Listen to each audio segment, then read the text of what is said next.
Welcome back to another Tips and Tricks Thursday. My name is Derek, and today we're going to be going over something that's super basic, and that is how to replace the joystick on a Nintendo Switch Lite. So let's get into the video.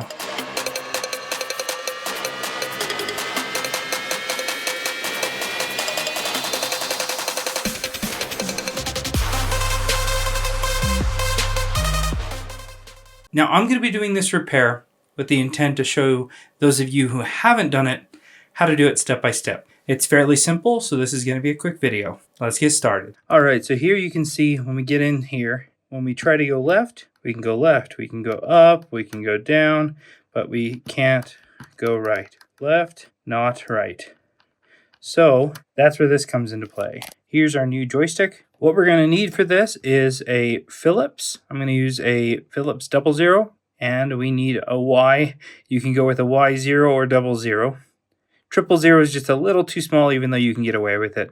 This one might be just a little too big, so if you have a 00, go for it, like this. We'll power it off. Power options, power off.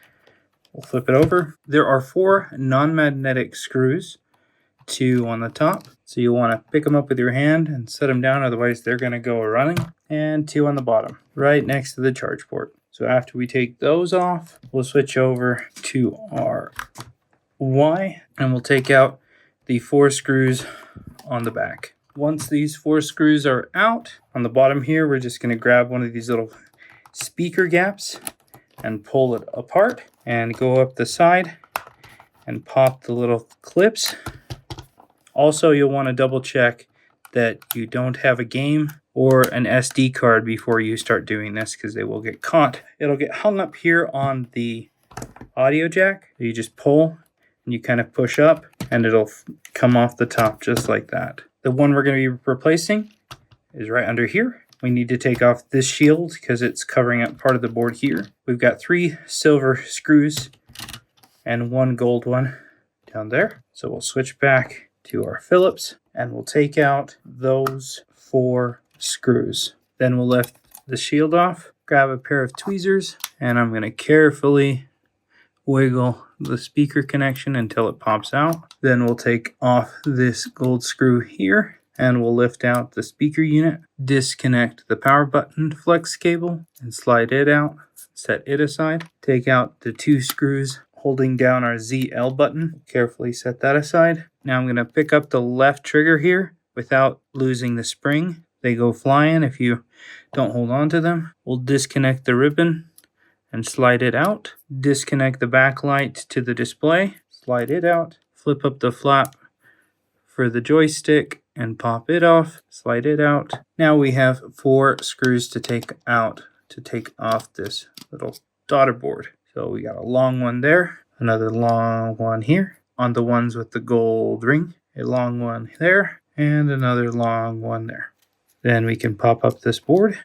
We've got 2 screws holding in the joystick, 2. Then we just push it through the back, pop it out, take our new one. And it's a little tight fit for the rubber to go through, but you just kind of give it a little push and it'll pop through. Make sure backlight cable stays up above it. And then we just reverse everything, making sure we don't miss any of the screws or any of the flex cables. We'll put back the 2 screws. Now we can put back the board, making sure we get the backlight up there. And before this closes up all the way, we'll angle this flex up through the little gap there. Close it on down. We'll put back the silver screws with the gold rings, and we'll put back the other 2 as well.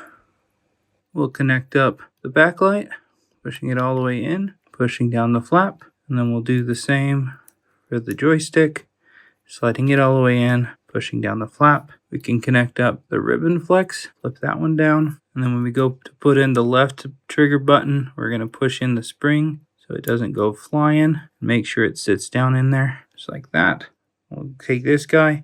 If that little circle rubber comes off, just make sure it lines up perfectly with the gold, those 2 gold halves there. Sometimes it comes out of this little plastic. And we'll put 2 of the gold screws back, just like that. Take our power button, slide it down into its channel. Make sure the flex goes through its little guide there and then we'll slide it on in and flip the flap down. And we'll take our speaker, slide it under the flex there. We'll tighten up this screw, connect up the speaker, put back the shield. And the shield has two little notches here that line up with those guys and kind of slide in, kind of click in. So make sure those kind of click. We'll put back each one of the 4 screws and we'll grab the back. We'll push it on down until it goes over the audio jack and clicks into place. Do the same around, clicking it on down, making sure it gets a nice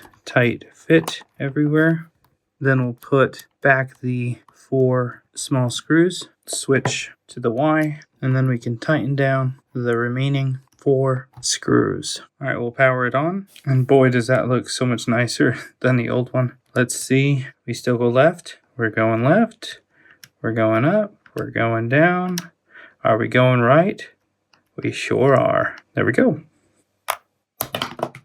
All right, so it's all fixed, working again with a nice white button, and we can go right. Hopefully you enjoyed this short video. If there's something that you'd like to see in a future video, let me know in the comments below. Thanks a ton for watching, and we'll see you tomorrow for another video.